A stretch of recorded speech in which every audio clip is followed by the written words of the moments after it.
Welcome to CX in the Wild Live, podcasting from CCW. Who would have thought that after all the years we've been meeting at these events, we'd be here podcasting together? It's such an honor. You know, I feel like you're a name that needs no introduction. Everyone who's here knows who you are, and you've been such a great supporter of so many for so long. So first of all, thank you. But for those of you in the audience worldwide, do you know our audience is 300,000 CXers now? It's crazy, isn't it? I know. So for those who may not know exactly who are you and what do you do? Okay, so thank you, Dennis Wakabayashi. I love being able to say your last name. It's so cool. So I'm Cheryl China. I work for Citizens Bank in Rhode Island. I have been with the company for 26 years this year.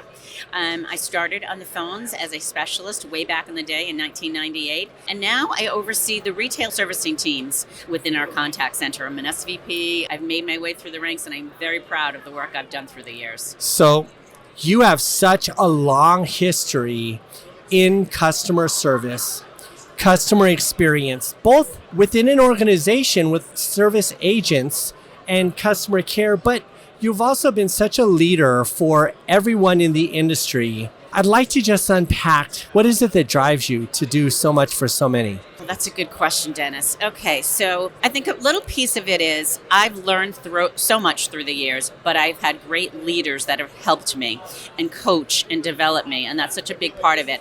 And I want to leave that behind as well. I've told you previously, I'm going to be retiring in a couple of years. 2026 is kind of my goal, but what I will say is that I want to be able to help as many, especially up-and-coming leaders. Now, maybe they don't even work for Citizens. They're just folks that I meet here, some of the women, especially through the CC Women Network. Whatever advice or help I can give them is what I hope to do, kind of leave a legacy behind. Well, you've certainly set the right foundation for that. Because you have such a wide perspective, what do you think is happening in our industry right now? You know, so much has changed since AI recently with ChatGPT a couple of years ago. The lives of agents are changing. The world is becoming both bigger and smaller at the same time.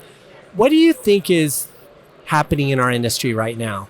I'll preface this by saying this is my personal opinion. So AI is great, and we're hearing it throughout the conference already. AI is great, used in the right fashion, but I don't think there will ever be anything as needed as the human touch. So I still want to, although I don't, people want to still be able to pick up a phone and call and speak to somebody and have a personalized conversation with them. It's so important. You know, I just got out of the John Taffer conversation, piece of the workshop, and he talks exactly about that. There's always going to be that need. It's about having a reaction, and that's what it is all about. It's not just, I fixed your problem or you called for this, but you had a reaction after that, and that's what it's all about. That's so true.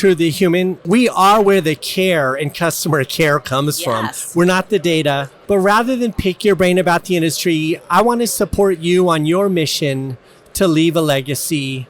I want to say to the audience, I always say this, but you were kind. I'm part of your legacy. You helped me become a content creator at these events. I'll never forget that at the first show where I was trying to experiment. You were so nice and kind. So I appreciate that. Let's just dive right into your legacy. What is it after you retire that you want to leave behind? The thoughts, the knowledge, the momentum in the industry? Actually, you just said it. So I think the biggest part for me is be kind to one another. And when I say that, I don't mean just from a business perspective, but I say this to women, especially up and coming women leaders. There's no need to step over somebody to get to what you want. Work with other people, be kind to other people, work as a team. And that can sound a little bit fake sometimes, but I truly mean that. Really admit I am not always I'm not the smartest person in the room, but I know who to go to get something done, especially in our company. That's really important to me. But I've developed those relationships through the years, whether it be here at CCW and I need some information, or whether it be within the bank and I need to solve a problem for a customer. I know who to go to get that solved. Well, I know you know how to get things done. And I love that you're talking about a person's connection to their community at work, to their industry. I think what I'm curious about, as I've watched you over the years, is it's one thing to know how to get things done. And that comes with experience and tenure and trust. But one of the things that I think you do probably better than most, and what separates you as one of these top tier leaders in our industry is you somehow truly are empathetic, and despite no matter how prestigious you are or how well known you are, you always find time for other people. You're gracious with your time and your empathy, and you're helping people on the journeys. How do you, as a senior level executive who's climbed the ranks all the way up, how do you always maintain a priority on giving people your time? I mean, everyone wants your time. I'm going to refer right back to John Taffer again. You make the time.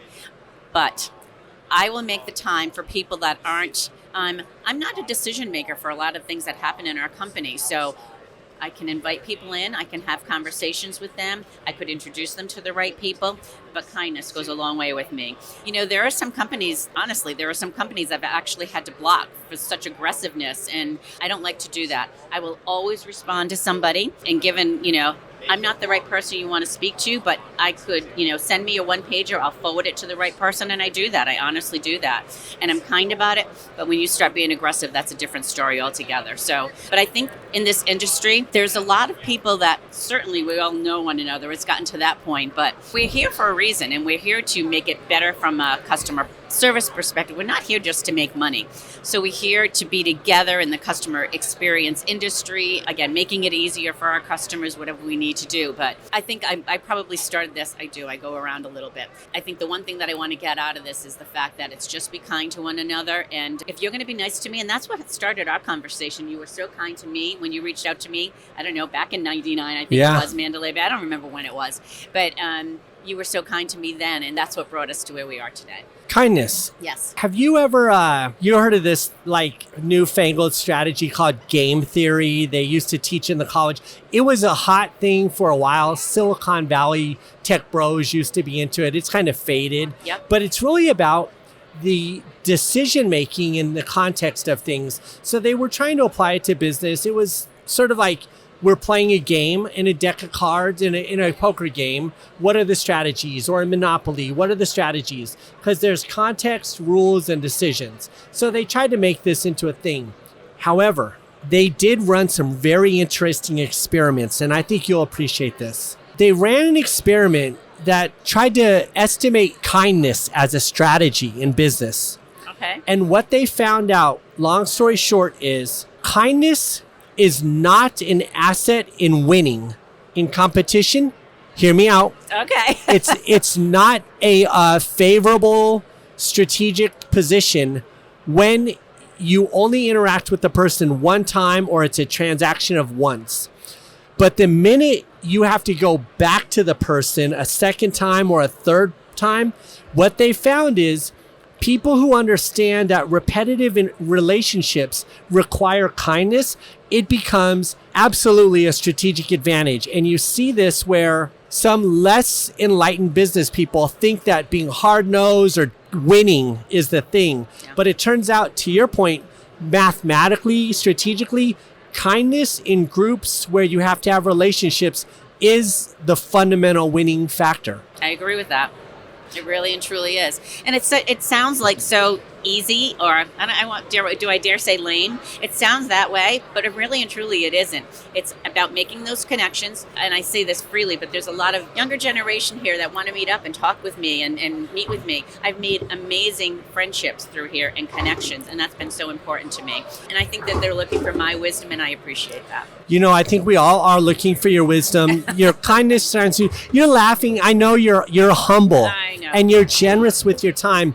But someone has to celebrate you and your legacy. One of the things I've done in my journeys here, traveling the world, talking to people about customer experiences, is I've tried to remain focused on the truth. I don't believe in the hype. I don't do stories about things I don't believe in or I can't investigate. And I like to bring the truth forward. And the truth is, you have been a staple and a foundation for everyone. Your mentorship and guidance, everyone who ever talks to me about you is like, I love Cheryl. Let's talk about passing on your wisdom. You're active in CCW Women. What are the things that we can take from this podcast? God forbid I'm not at the next show or something, but what would you like to share with future generations of customer experience professionals? Do you have just some words of wisdom that you like to impart? Sure. I was fortunate enough, I started coming to these conferences in 2014, so clearly we didn't meet in 1999, but I started coming in 2014 because my boss at the time said, I'd like you to go to this conference and I'd like you to network and see what you can bring back to our contact center. That was game changing for me. I was able to, go to a few and just meet this incredible group of people. And then as things do, traveling to conferences might not be part of a budget any longer. I had to advocate for myself to the point of where, look, I'm going to pay. I just want to go. I get so much from this. I think what I would tell folks to do is, regardless of where you are in your career, if you're new to leading and you're just new to a new role within a contact center, advocate for yourself to be able to come to one of these events, even if it's just one and you think that's not for me, because again, it can be overstimulating, but this is an amazing event and you're going to make lifelong friendships. You're going to make connections that you probably didn't even realize that you needed. And the technology that's here today, and there's so much you can get out of this. And I think that's what I would tell people to do. Advocate for yourself to be able to come here. I agree with that. There was many years where my businesses would not pay for me to come, and I bought my own ticket. Yeah. And I came because, for all the reasons you said, not that I'm a young woman, but I'm curious for young women everywhere who may be in call centers, they're supervisors, they're looking to become an executive thought leader in the industry. What advice would you give them? Confidence. So I think that's the one thing that I wish I had even just a few years ago, like even 10 years ago. You have to be confident. You have to, again, advocate for yourself. You've got to be willing to speak up. And I think that's really important. I think some of it comes with age, where you get to, I freely say I'm 64, where it comes to the point where it's like, kind of screw it. I am who I am. You don't want to hear it. That's okay too. But be confident. Be confident. Well, Cheryl, it's been so nice I just feel like this full circle moment with you. Thank you for being on CX in the Wild. And I hope I get to talk to you at least one more time on camera or mic before your retirement. Please, if there's a way for me to get involved in your retirement celebration, I'll come and podcast that. Thank you. Okay. But thank you so much for being on the show. Thank you. I appreciate you, Dennis.